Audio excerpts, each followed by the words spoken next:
नमस्कार दोस्तों, साहित्य समाधान के मंच से मैं डॉक्टर रीता गौड़ आपका हार्दिक स्वागत करती हूँ, अभिनंदन करती हूँ। दोस्तों, पिछले सत्र से हमने राम की शक्ति पूजा के मूल पाठ की व्याख्या करनी शुरू की थी। पिछले सत्र में हमने चर्चा की थी कुछ एक उन महत्वपूर्ण तथ्यों की जो हमें राम की शक्ति पूजा के विषय में जानने ही चाहिए।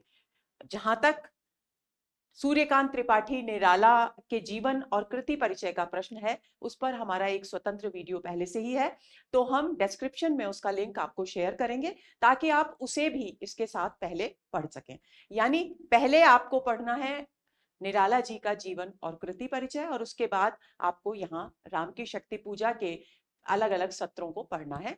पहले के भी हमारे 2 सत्र हैं, पिछली बार भी मैंने चर्चा की थी।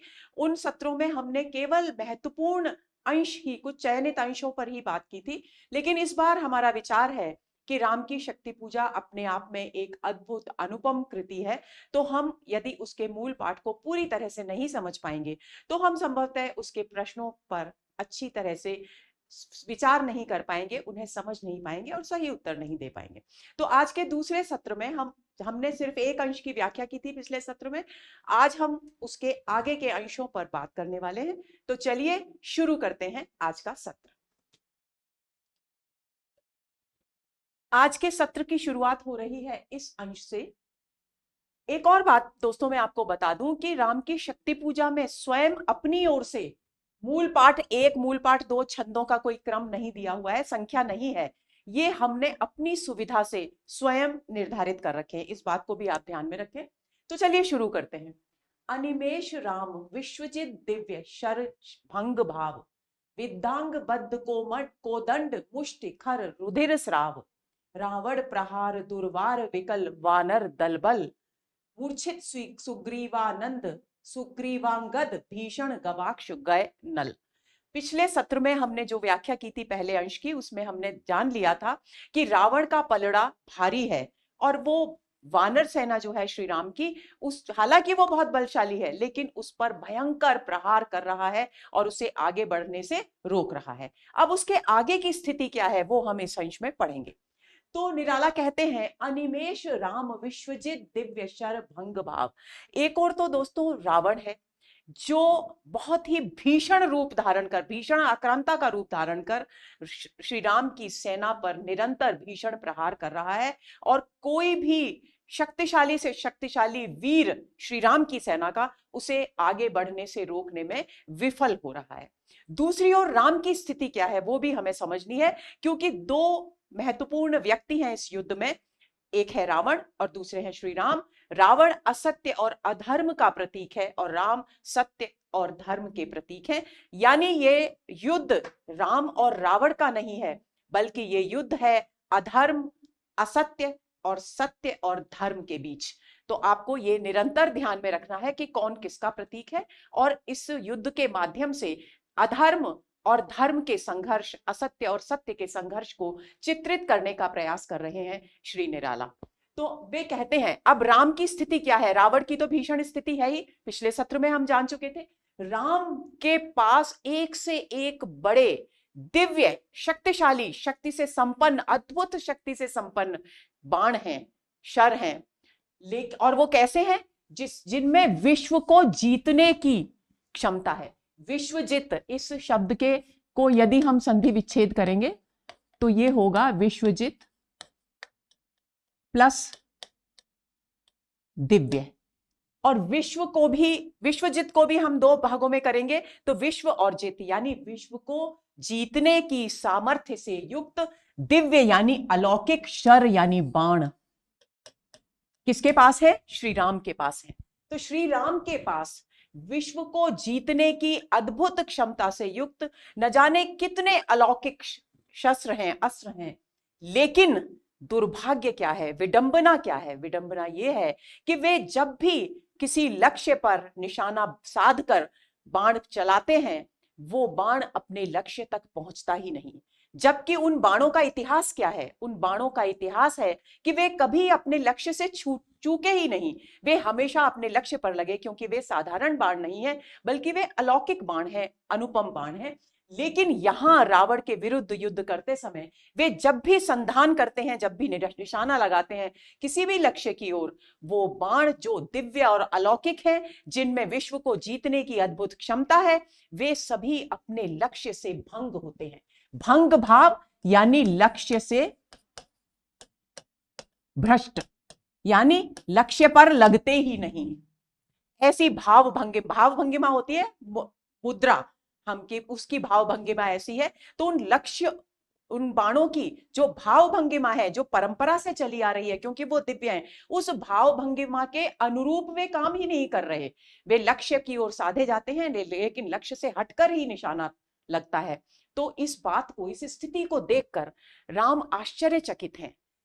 तो अनिमेष और इस आश्चर्य भरी घटना को, कि जो बाण उनके कभी लक्ष्य से हत हुए ही नहीं, लक्ष्य से भ्रष्ट हुए ही नहीं, वे दिव्य अलौकिक बाण आज लक्ष्य पर लग ही नहीं रहे हैं, इस पूरे दृश्य को राम अपलक नेत्रों से, और ये अपलक नेत्र कैसे हैं? जिनमें आश्चर्य भी है, क्योंकि ऐसा जो घटना कभी उनके जीवन में हुई नहीं, वो घटना यहां घटित हो रही है। तो अनिमेष में दो भाव हैं, एक आश्चर्य का और एक अपलक दृष्टि से देखने का, यानी निर्निमेष भाव से देखने का। तो वे उन बाणों को अपने लक्ष्य से भ्रष्ट होते हुए आश्चर्य से भरे एक टक देखते जा रहे हैं। आगे चलते हैं। विद्धांग बद्ध कोदंड मुष्टि खर रुधिर श्राव। इन राम की शक्ति पूजा की एक अद्भुत विशेषता है दोस्तों भाषा की, जिसे हमें कभी नहीं भूलना चाहिए। अद्भुत सामासिक पदावली का यहां प्रयोग किया गया है।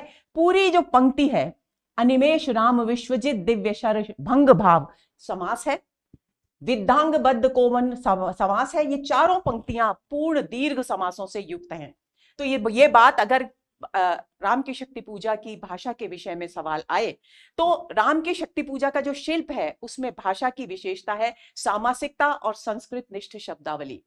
और शिल्प की अन्य विशेषताओं में है अद्भुत बिंब विधान। पूरा का पूरा दृश्य हमारे सामने मानो साकार हो उठता है। तो राम किस भाव भंगिमा में है, कैसी उनकी मन स्थिति है, उसका पूरा का पूरा चित्र यहाँ कवि ने प्रस्तुत किया है। तो वो कह रहे हैं, राम एक तो अपलक नेत्रों से देख रहे हैं, और उनके शरीर की क्या स्थिति है?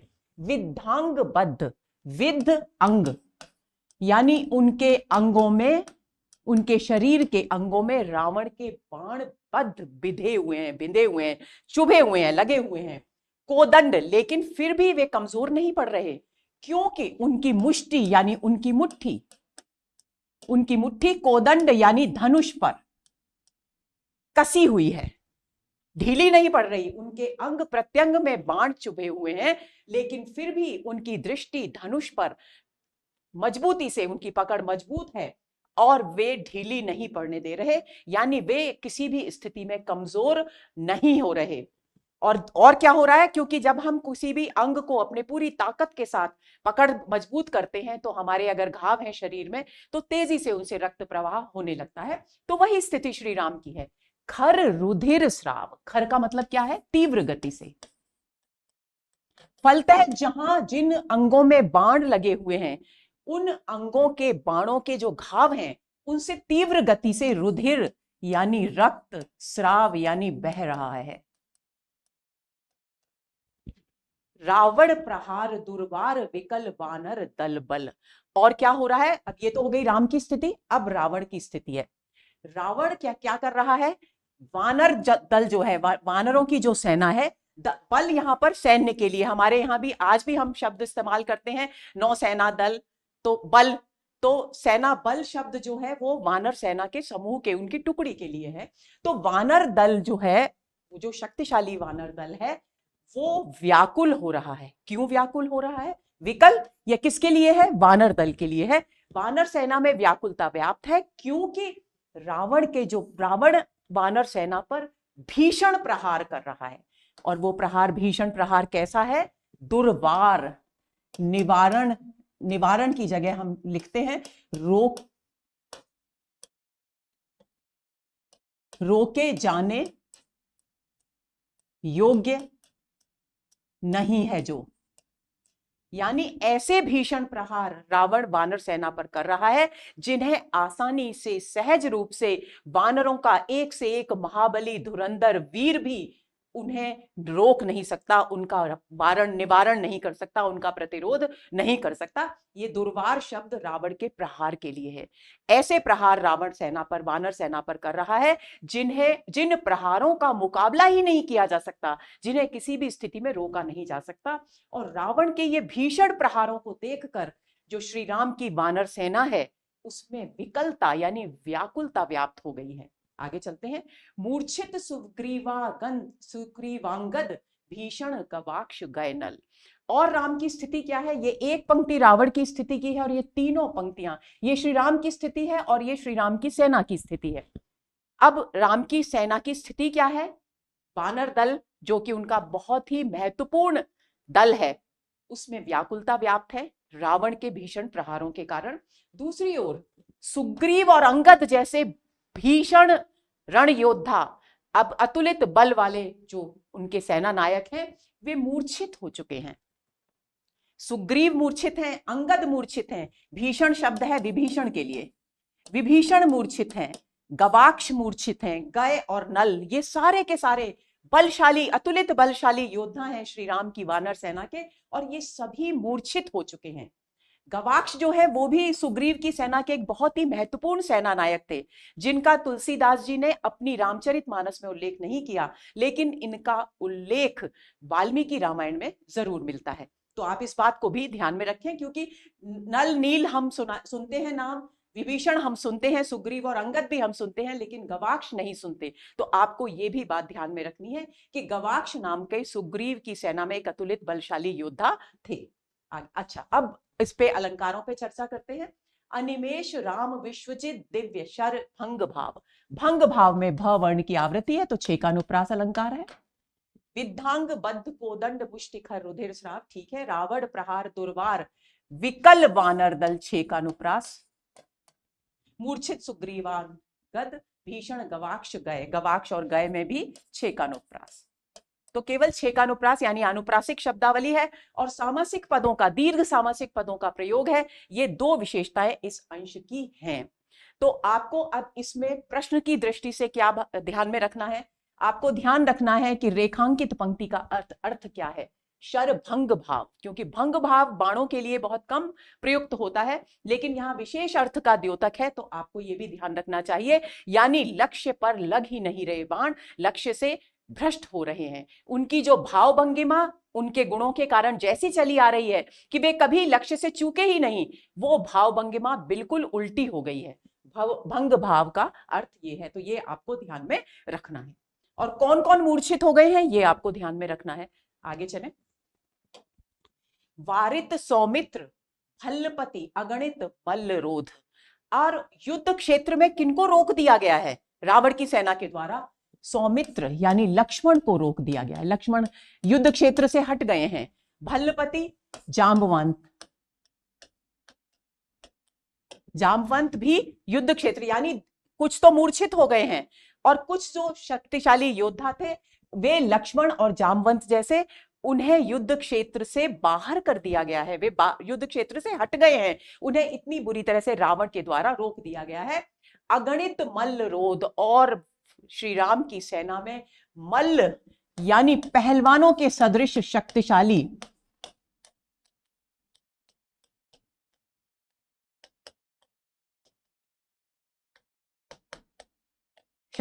योद्धा, कितने? अगणित, अनगिनत, उनको सबको रावण रोक रहा है। और दूसरी ओर कुछ विद्वान इसका अर्थ ये करते हैं कि अगणित श्री राम की सेना के अगणित पहलवानों के सदृश बलशाली योद्धा रावण की सेना को रोकने का प्रयास कर रहे हैं। दोनों ही अर्थ आपको ध्यान में रखने हैं, क्योंकि श्री राम की शक्ति पूजा की एक खास बात यह है दोस्तों कि कई पंक्तियां ऐसी हैं जिनके दो दो तीन तीन अर्थ विद्वानों ने अलग अलग किए हैं। तो हमारा काम यह है कि हम उन तीनों अर्थों को ध्यान में रखें और जिसके भी अनुकूल उत्तर हो उसी का हम चयन करें। बहुत समझदारी की जरूरत है। राम की शक्ति पूजा से संबंधित कोई गहन प्रश्न पूछा जाए तो उसके जवाब का चयन करते समय। आगे चलें। गर्जित प्रलयाब्धि क्षुब्ध हनुमत केवल प्रबोध। और क्या हो रहा है रणभूमि में? रणभूमि में हो रहा है इतना हाहाकार मचा हुआ है क्योंकि इतने बड़े बड़े योद्धा मूर्छित हो गए। लक्ष्मण और जामवंत जैसे योद्धाओं को, अतुलित बलशाली योद्धाओं को युद्ध भूमि से हटा दिया गया है और हाहाकार मच रहा है श्री राम की सेना पर। रावण की सेना भारी है तो जाहिर सी बात है कि युद्ध भूमि में हाहाकार तो होगा ही। वो हाहाकार कैसा है? वो हाहाकार ऐसा है जैसे प्रलयकालीन, प्रलयाब्धि प्रलयकालीन समुद्र, अवधि यानी समुद्र,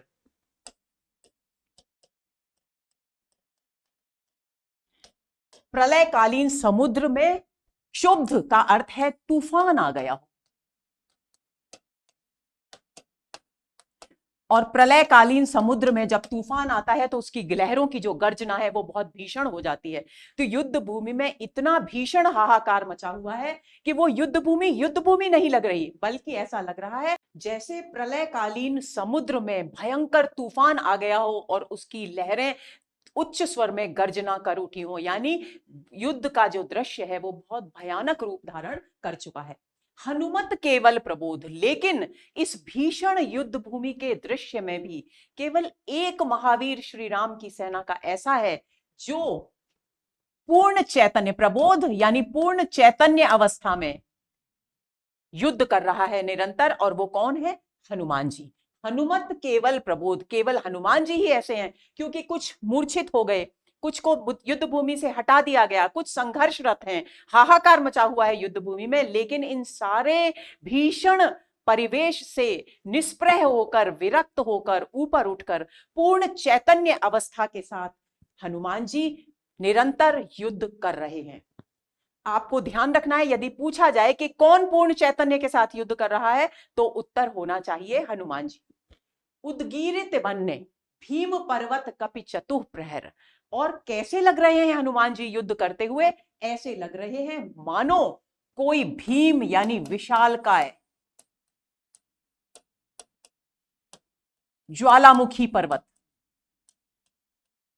पर्वत कैसा है? ज्वालामुखी पर्वत है। क्यों है ज्वालामुखी पर्वत? कैसे अंदाज लगेगा हमें?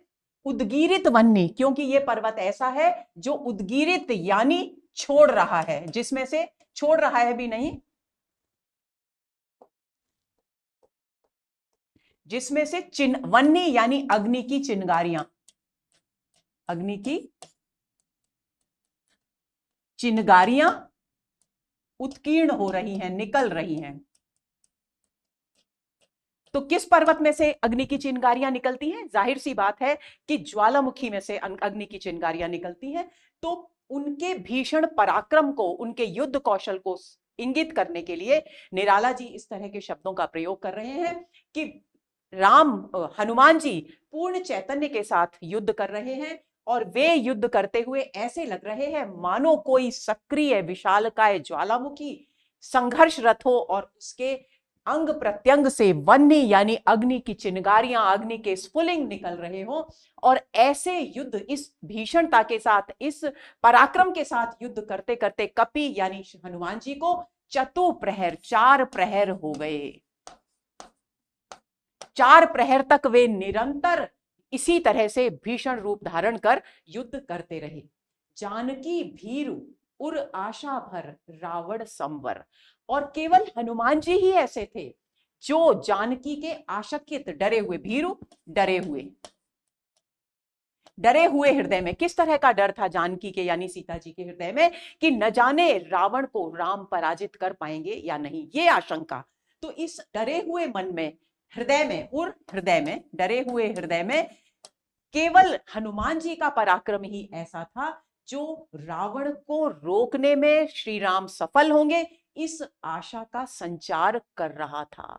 यानी केवल और केवल हनुमान जी ही उन्हें आश्वस्त कर रहे थे कि निश्चय ही राम रावण का प्रतिरोध करने में, उसे रोकने में, उस पर विजय प्राप्त करने में सफलता प्राप्त करेंगे। अब देखते हैं अलंकार।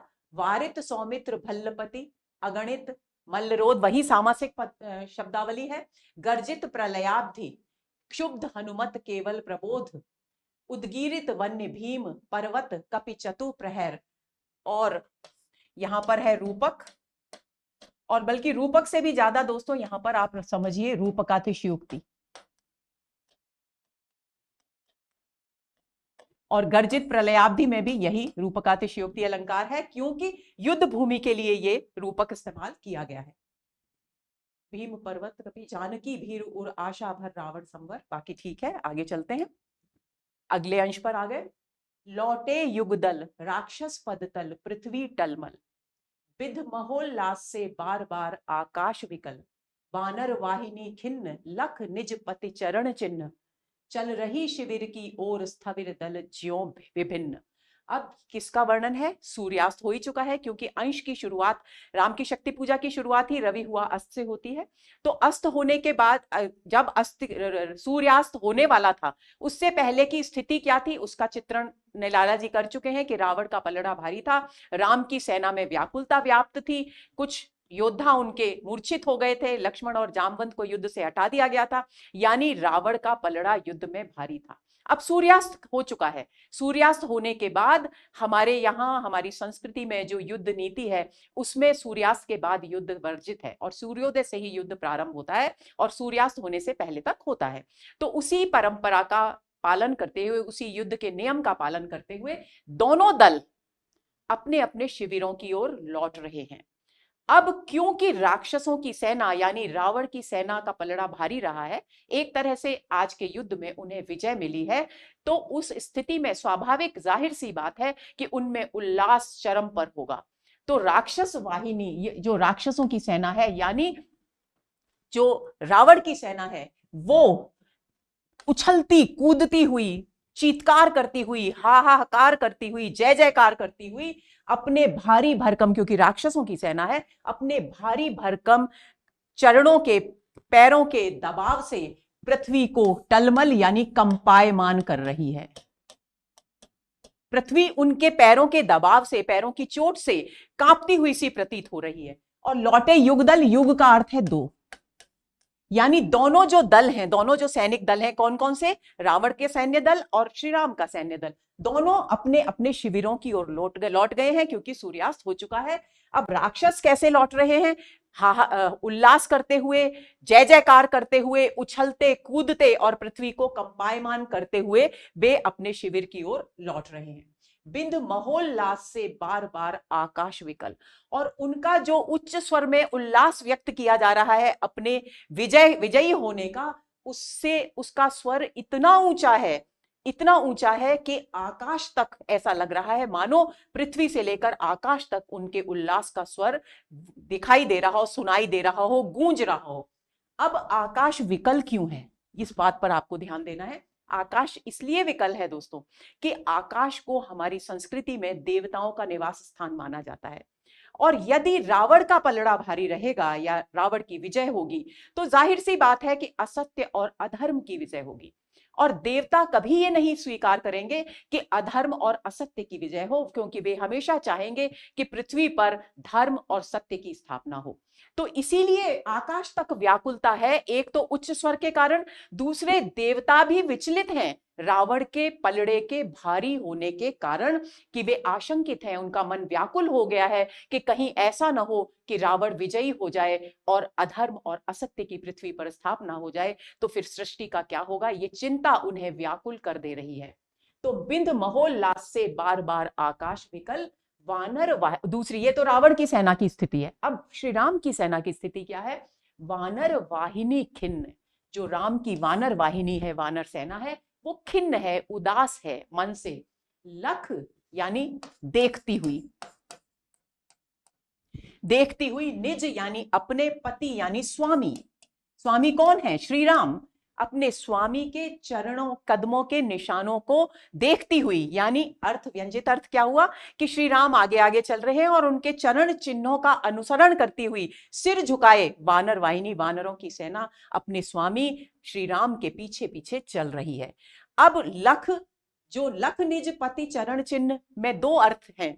एक अर्थ तो ये है कि वो श्री राम का अनुगमन कर रही है। दूसरी बात, हम जब भी चरण चिन्हों का अनुकरण करेंगे तो हम अपनी गर्दन नीचे झुकाएंगे। तो क्योंकि खिन्न है इसलिए वो नीचे गर्दन झुकी हुई है, यानी निराशा और हताशा का भाव भी है यहाँ, और स्वामी का अनुकरण करने का भाव भी है। दोनों बातें आपको ध्यान में रखनी है। चल रही शिविर की ओर स्थविर दल ज्यों विभिन्न, और वो अपने शिविर की ओर, ये वानर वाहिनी अपने शिविर की ओर धीमी गति से, खिन्न मन से अपने स्वामी के चरणों का अनुकरण करती हुई इस प्रकार चल रही है मानो कोई भिक्षुओं का दल हो, साधुओं का दल। डॉक्टर नगेंद्र ने दोस्तों एक भाष्य लिखा है राम की शक्ति पूजा पर। उसमें उन्होंने स्थविर दल, वैसे किसे कहा जाता है, बौद्ध भिक्षुओं के दल को कहा जाता है, लेकिन श्री राम के समय में बौद्ध भिक्षु थे ही नहीं, बौद्ध धर्म था ही नहीं, इसलिए उन्होंने कहा है कि इस स्थविर दल का अर्थ हमें साधारण अर्थ के रूप में ही लेना चाहिए और साधुओं के दल के रूप में ही स्वीकार किया जाना चाहिए। तो जिस तरह से चुपचाप शांत मन से साधुओं का दल आगे बढ़ता है कहीं भी अपने गंतव्य स्थान की ओर, उसी तरह से वानरों की जो सेना है वो खिन्न और उदास मन से अपने स्वामी के कदमों के निशानों का अनुकरण करती हुई उनके पीछे पीछे चल रही है, और वो ऐसा लग रहा है जैसे कोई साधुओं का दल चल रहा हो। अब यहां पर एक विभिन्न शब्द है। विभिन्न का मतलब है अच्छी तरह से बिखरी हुई, यानी सेना क्योंकि उदास है तो वो संगठित रूप में नहीं चल रही, बल्कि उसमें बिखराव है, क्योंकि सब अपने अपने अंदर, अपने अपने मानस में, अपने अपने हृदय में कोई ना कोई आलोचना कर रहे हैं, विश्लेषण कर रहे हैं, चिंतन में डूबे हैं। तो वो इस अपने संगठन की ओर ध्यान नहीं दे रहे, अपना अपना चिंतन करते हुए, अपने आप से अंदर ही अंदर संघर्ष करते हुए, अलग अलग बिखरे हुए से वे एक साधुओं के दल की तरह चले जा रहे हैं। अब अलंकार देखते हैं। लौटे युगदल राक्षस पदतल पृथ्वी टलमल, छेकानुप्रास पवर्ण की आवृत्ति। बिंदु महोल्लास से बार बार पुनरुक्ति प्रकाश, आकाश विकल वानर वाहिनी छेका, लख निज पति चरण चिन्ह, यहां भी छेका अनुप्रास।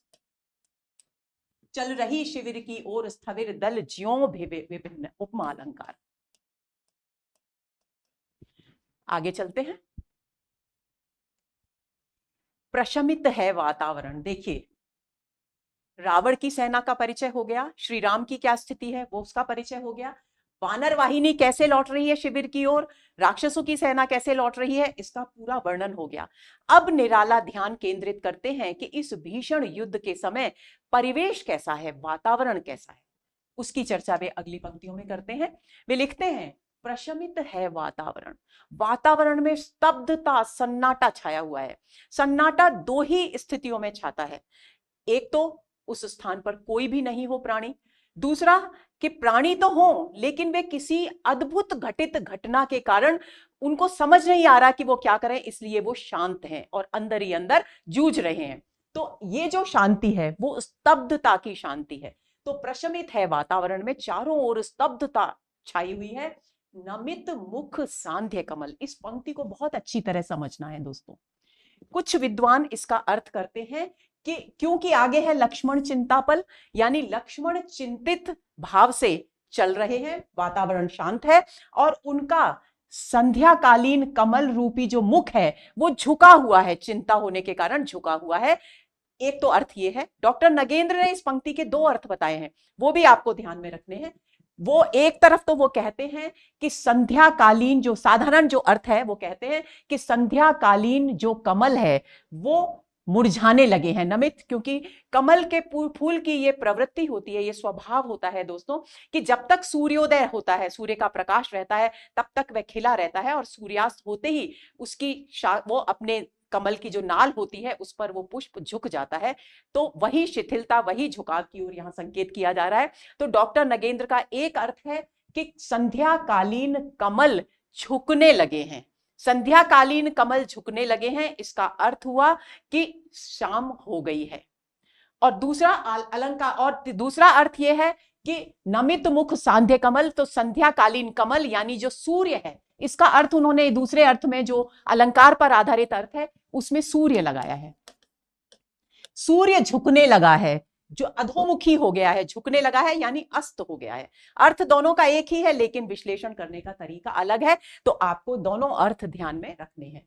तो कवि कहते हैं कि वातावरण स्तब्ध है, शांत है, बहुत अधिक सन्नाटा है, और संध्याकालीन जो सूर्य है, इसी को सबसे अधिक उचित माना है डॉक्टर नगेंद्र ने। तो उनकी बात को साक्षी मानकर हम इस बात की, इस पंक्ति का इस तरह से अर्थ करते हैं कि संध्याकालीन कमल जो हैं वो झुकने लगे हैं, अर्थात व्यंजित अर्थ हुआ, लाक्षणिक अर्थ हुआ कि वे शिथिल हो गए हैं, मुरझाने लगे हैं, यानी सूर्यास्त होने लगा है। लक्ष्मण चिंतापल, और लक्ष्मण उस पल में चिंतित भाव से आगे बढ़ते चले जा रहे हैं, और लक्ष्मण के पीछे वानर वाहिनी, वानरों की सकल यानी समग्र सेना, संपूर्ण सेना धीरे धीरे चल रही है। रघुनायक आगे अवनी पर नवनीत चरण, और श्री राम, रघुनायक श्री राम जो है वो पृथ्वी पर आगे, अवनी यानी पृथ्वी, पृथ्वी पर अपने नवनीत चरण, अपने नवनीत का मतलब होता है मक्खन, मक्खन के समान कोमल चरणों को पृथ्वी पर रखते हुए आगे आगे चल रहे हैं। यानी क्रम क्या है, सबसे पहले रघुनायक चल रहे हैं, फिर लक्ष्मण चल रहे हैं, और लक्ष्मण के पीछे वानर वाहिनी चल रही है। श्लथ, अब राम कैसे हो रहे हैं उस वक्त, क्योंकि चिंतित हैं, निराश हैं, हताश हैं, तो श्लथ, उसका पूरा बिंब कवि यहां बिल्कुल साकार करते हैं। श्लथ धनु गुण है, गुण यानी धनुष की डोरी, धनुष की डोरी श्लथ यानी ढीली पड़ गई है, शिथिल हो गई है। कटिबंध, कमर में जो बंध था, जिसमें वो अपने तुणीर यानी तरकश को रखा, बांध कर रखते थे, वो कटिबंध स्रस्त हो गया है, वो भी ढीला पड़ गया है। तुणीर को रखने वाला, तरकश को, तुणीर तरकश, तरकश को धारण करने वाला जो कटिबंध था, कमर बंद था, कमर की पट्टी थी, पेटिका थी, वो भी ढीली हो गई है, झुक गई है। अब अलंकार देखते हैं।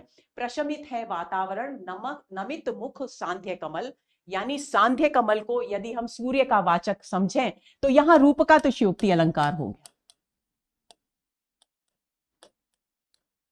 क्योंकि सूर्य शब्द का इस्तेमाल कहीं नहीं है, यानी उपमेय है ही नहीं, केवल उपमान का जिक्र है। लक्ष्मण चिंतापल पीछे वानर वीर, छेकानुप्रास अलंकार हो गया। रघुनायक आगे अवनी पर नवनीत चरण, आगे अवनी में छेकानुप्रास हो गया, और नवनीत चरण में रूपक हो गया। श्लथ धनु गुण है, कटिबंध स्रस्त तुणीर धरण। आगे चलते हैं। अब श्री राम का आगे का वर्णन कि किस तरह का उनका स्वरूप है। दृढ़ जटा मुकुट हो विपर्यस्त प्रतिलट से खुल, जो जटाएं, जो केश, क्योंकि वन में थे वो इतने समय से, तो केश जो हैं उनके जटाओं के रूप में परिवर्तित हो गए हैं, लंबे हो गए हैं।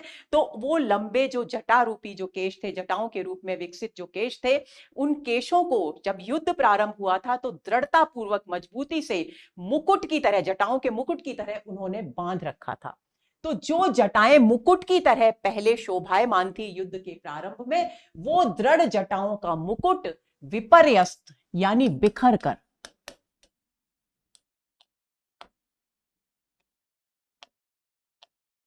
प्रतिलट, एक एक लट जो है उसकी,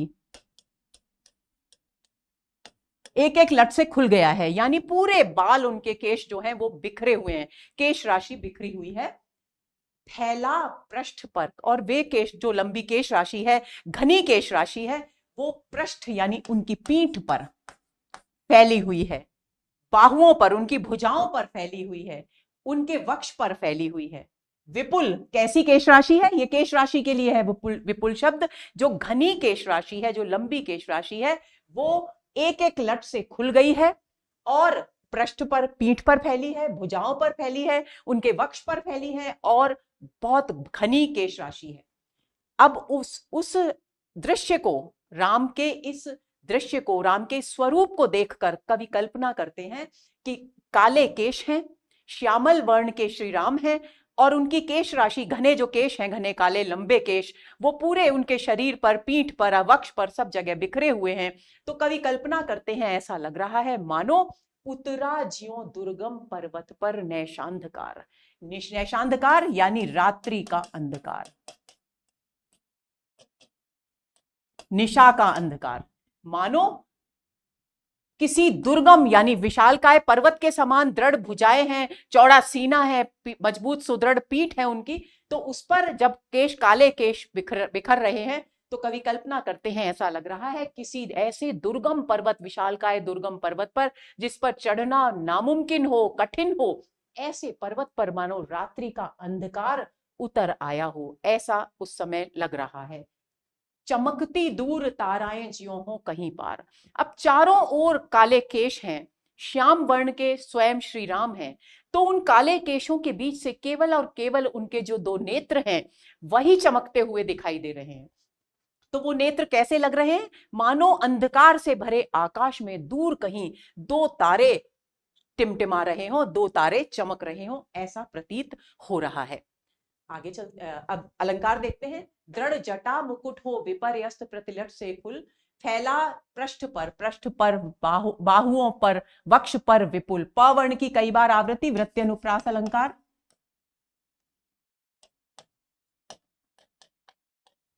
उतरा ज्यों, ज्यों आ गया है उपमा अलंकार, और बहुत ही सुंदर खूबसूरत बिंब है यहाँ, दुर्गम पर्वत पर नैशांधकार, चमकती दूर जा रहा है, यहां भी उपमा अलंकार। आगे चलते हैं, अगले अंश पर आ गए। आए सब शिविर सानु पर पर्वत के मंथर, सुग्रीव विभीषण। एक एक शब्द निराला के काव्य की सबसे बड़ी विशेषता दोस्तों ये है कि वे कोई भी शब्द व्यर्थ इस्तेमाल नहीं करते। प्रत्येक अर्थ का एक बहुत, प्रत्येक शब्द का एक बहुत ही विशिष्ट प्रयोजन होता है।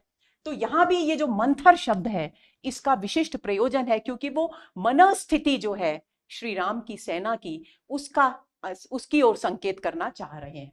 आए सब शिविर पर, यानी पूरी श्री राम की जो सेना है वो अपने अपने शिविर में लौट आई है, और लौटने के बाद वे सब मंथर गति से, यानी धीमी गति से। क्यों है धीमी गति? जब मन में उत्साह होता है दोस्तों तो हमारी गति बहुत फुर्तीली होती है, तेज गति से हम चलते हुए आगे बढ़ते हैं। लेकिन क्योंकि मन में उत्साह नहीं है, मन खिन्न है, उदास है, हताश है, तो सभी जितने भी उनके सेना नायक हैं वे सब मंथर गति से, कौन कौन? सुग्रीव, विभीषण, जाम्बवान, जामवंत, सुग्रीव और विभीषण, सब धीमी गति से, और अलग अलग सैनिक टुकड़ियों के जो नेता थे, नेतृत्व करने वाले सेना नायक थे, जिनमें अंगद हैं, हनुमान हैं, नल नील हैं, गवाक्ष हैं, वे सब धीमी गति से, अपने ढीले शिथिल कदमों से, निराशा भरे कदमों से सानु पर पर्वत के शिखर, सानु शिखर, शिखर पर एकत्र हो गए हैं। क्यों एकत्र हो गए हैं?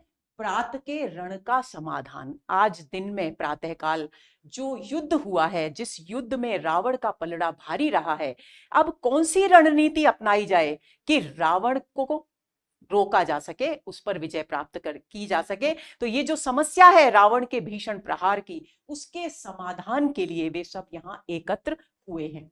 करने के लिए, यानी रण का समाधान करने के लिए एकत्र हुए हैं।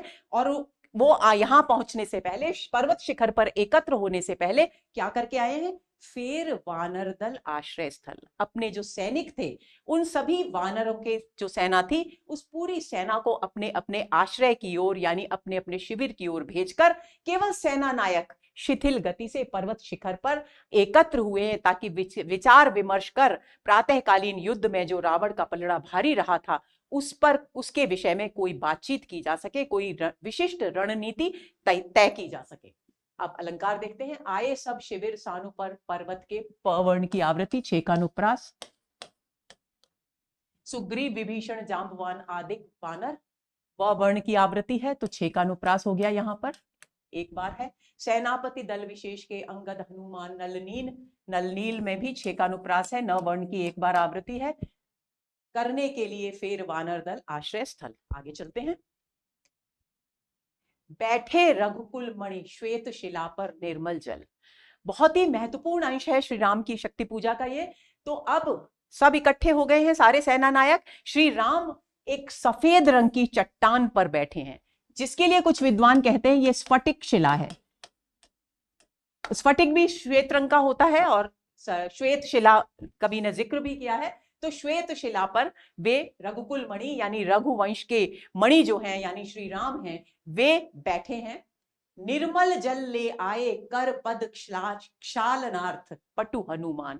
और उनके हाथ और पैरों के क्षाणार्थ प्रक्षालन के लिए, प्रक्षालन यानी धोने के लिए, हाथ पैर धोने के लिए कुशल हनुमान जल लेकर आए। प्रश्न एक बार यह भी पूछा जा चुका है परीक्षा में कि श्री राम के हाथ पैरों के प्रक्षालन के लिए जल कौन लाया, तो आपको यह भी ध्यान रखना है हनुमान जी जल लेकर के आए थे। अब हनुमान जी को पटु हनुमान क्यों कहा गया है? क्योंकि जितने भी दुर्गम कार्य थे, मुश्किल कार्य थे, असंभव कहने वाले कार्य थे, वो सब किसके द्वारा संपन्न किए गए? राम के, हनुमान जी के द्वारा राम के सभी असंभव कार्य संपन्न किए गए। इसलिए उनके लिए कवि ने, मैंने कहा था कि निराला कभी भी कोई भी एक शब्द अपव्यय नहीं करते शब्दों का, सप्रयोजन यानी किसी विशेष खास उद्देश्य की अभिव्यक्ति के लिए, किसी भाव की अभिव्यक्ति के लिए ही शब्द का प्रयोग करते हैं। तो पटु हनुमान कहने का अर्थ है कि कुशल हनुमान, जो भीषण से भीषण, कठिन से कठिन, दुष्कर से दुष्कर कार्य करने के लिए भी सक्षम हैं, वे जल लेकर आ गए। अन्य वीर सर के गए तीर संध्या विधान, और जो अन्य वीर थे वो सब सर के तीर यानी सरोवर के किनारे गए। तीर यानी किनारा, सरोवर के किनारे गए। क्यों? अपने संध्या वंदन के लिए। उनका नियम था कि प्रातः काल ईश्वर की वंदना करनी है और संध्या काल होने पर भी ईश्वर की वंदना करनी है। तो अपने संध्या वंदन का जो विधान, जो नियम था, उसका पालन करने के लिए वे सरोवर के तीर गए। अब सरोवर के तीर क्यों गए? क्योंकि जब भी वे संध्या वंदन करेंगे, जब भी हम पूजा पाठ करते हैं, हाथ पैर धोते हैं, कुल्ला करते हैं और उसके बाद हम अब पूजा पाठ करते हैं, तो वही विधि विधान उनको सरोवर के किनारे उनके लिए संभव था, क्योंकि जल उन्हें वहीं उपलब्ध था। इसलिए वे सरोवर के किनारे संध्या विधान के, संध्या के अपने नियम यानी ईश्वर की वंदना के उद्देश्य से वहां गए। वंदना ईश की करने को, वंदना ईश की कर, ईश्वर की आराधना करने को गए, लौटे सत्वर। और वहां बहुत अधिक समय नहीं लगाया उन्होंने, क्योंकि महत्वपूर्ण निर्णय लेने थे, समय बहुत कम था। तो सत्वर यानी द्रुत गति से, फुर्ती से वे लौट भी आए। सब घेर राम को बैठे आज्ञा को तत्पर, और सभी राम को घेर कर चारों ओर से बैठ गए और राम की ओर देखने लगे कि अब कौन सा आदेश है जो श्री राम हमें देंगे। उस आज्ञा के पालन के लिए वे पूरी तत्परता से बैठे थे। अलंकार देखते हैं। बैठे रघुकुल मणि श्वेत शिला, श्वेत शिला में छेकानुप्रास, रघुकुल मणि यानी श्री राम पर निर्मल जल ले आए करपद क्षालनार्थ, पटु हनुमान अन्य वीर सर के गए तीर संध्या विधान, वंदना ईश की करने को। बाकी शेष सामान्य है। आगे चलते हैं। पीछे लक्ष्मण। अब आपको यह भी ध्यान रखना है दोस्तों कि एक तो जल कौन लाया, दूसरा कौन व्यक्ति, जब स्फटिक शिला पर श्री राम बैठे हैं तब कौन व्यक्ति कहां बैठा है, यह आपको ध्यान रखना है, क्योंकि इसी तरह के प्रश्न परीक्षा में आजकल पूछे जा रहे हैं। तो पीछे लक्ष्मण, तो श्री राम के पीछे कौन बैठे हैं? लक्ष्मण। आपको ध्यान रखना है। सामने विभीषण भल्लधीर सुग्रीव, और सामने कौन है? विभीषण है, भल्लधीर जामवंत है और सुग्रीव है। ये सामने बैठे हैं क्योंकि ये सब बड़े हैं, आदरणीय हैं। किनके लिए? लक्ष्मण के लिए। लक्ष्मण अनुज हैं, तो वो पीछे हैं, और जो अग्रज हैं, जो पूजनीय हैं, वे सब विभीषण, भल्लधीर और सुग्रीव, ये सब उनके सामने हैं। और प्रांत पर पाद पद्म, चरण कमलों में कौन बैठे हैं? हनुमान जी बैठे हैं। प्रांत यानी स्थान, चरण कमलों का जो स्थान है वहां पर महावीर हनुमान बैठे हैं। यूथपति अन्य जो, और अन्य जो यूथपति यानी जो सेना नायक हैं, अन्य जो सेना नायक हैं वे यथास्थान, उनका जो निर्धारित स्थान था, उनकी स्थिति के, जो सेना में स्थिति थी उसके अनुसार वे वहां बैठ गए। हो निर्निमेष और अपलक नेत्रों से,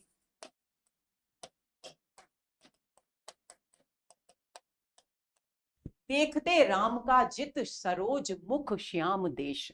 और वे क्या कर रहे हैं? अपलक नेत्रों से राम का कमल रूपी जो मुख है, कैसा कमल रूपी मुख? जो कमल के सौंदर्य को भी लज्जित करने वाला है, ऐसा सांवला जो मुख है, उसे लगातार एकटक अपलक नेत्रों से देख रहे हैं। तो दोस्तों अलंकारों की चर्चा करते हैं। पीछे लक्ष्मण, सामने विभीषण, भल्लधीर। भल्लधीर जामवंत हैं, आपको ध्यान रखना है।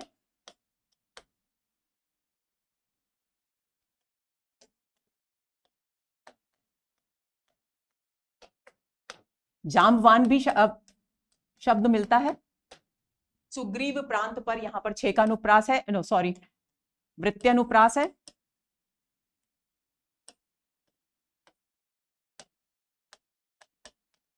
प प प और प, इतनी बार प की वर्ण की आवृत्ति हुई, यानी एक से अधिक बार है तो वृत्ति अनुप्रास है। यूथपति अन्य जो यथास्थान छेक अनुप्रास है, य वर्ण की आवृत्ति। निर्निमेष देखते राम का जित सरोज मुख श्याम देश। ये पंक्ति बहुत महत्वपूर्ण है अलंकार की दृष्टि से, क्योंकि यहां पर वो अलंकार है जो अभी तक आया ही नहीं, व्यतिरेक। व्यतिरेक अलंकार में क्या होता है, ज्यादातर अलंकारों में ये होता है दोस्तों, उपमा अलंकार में तो समानता होती है, रूपक अलंकार में आरोप होता है, लेकिन व्यतिरेक अलंकार में उपमान जो है उसको भी हीन बता दिया जाता है और उपमेय की श्रेष्ठता। तो यहां पर उपमेय है श्री राम का मुख, और उसकी तुलना हम करते रहे हैं मुख कमल यानी कमल के सौंदर्य से, लेकिन यहां पर कवि कह रहे हैं कि जित सरोज मुख श्याम देश, उनका जो सांवला मुख है श्री राम का, वो अपने सौंदर्य में इतना अद्भुत है कि वो सरोज के यानी कमल के सौंदर्य को भी पराजित करने वाला है, यानी उनके मुख के सौंदर्य के सम्मुख कमल का सौंदर्य भी कम है, फीका है। तो इसलिए यहां पर उपमान की हीनता बताई गई है, उपमेय की श्रेष्ठता बताई गई है। जहां काव्य में ऐसा होता है वहां व्यतिरेक अलंकार होता है। विशेष तौर पर इस पंक्ति को ध्यान में रखेंगे, इस पंक्ति में कौन सा अलंकार है, यह प्रश्न भी पूछा जा सकता है। तो दोस्तों ये हुआ हमारा आज का सत्र, जिसमें हमने बहुत ही महत्वपूर्ण राम की शक्ति पूजा के जो आगे के अंश थे उनकी व्याख्या की, उनको अच्छी तरह से समझा, उनमें अलंकार जो कौन से कहां अलंकार हैं और क्यों हैं उस पर हमने चर्चा की। उम्मीद करती हूं कि ये सत्र आपके लिए बहुत रोचक और ज्ञानवर्धक रहा होगा और आपको सारे बिंदु अच्छी तरह से समझ में आ गए होंगे, सभी शब्दों के अर्थ आपने हृदयंगम कर लिए होंगे। और आपसे एक और आग्रह है मेरा कि जब भी आप राम की शक्ति पूजा, खास तौर से राम की शक्ति पूजा के सत्र देखें, तो कौन सी पंक्ति में कौन सा अर्थ है इसे अलग से आप लिखें, ताकि आपको ध्यान रहे और कभी यदि कोई उस तरह का प्रश्न पूछा जाए तो आप सही प्रश्न का जवाब, सही उत्तर दे सकें। अगले सत्र के इंतजार में रहिए। नमस्कार।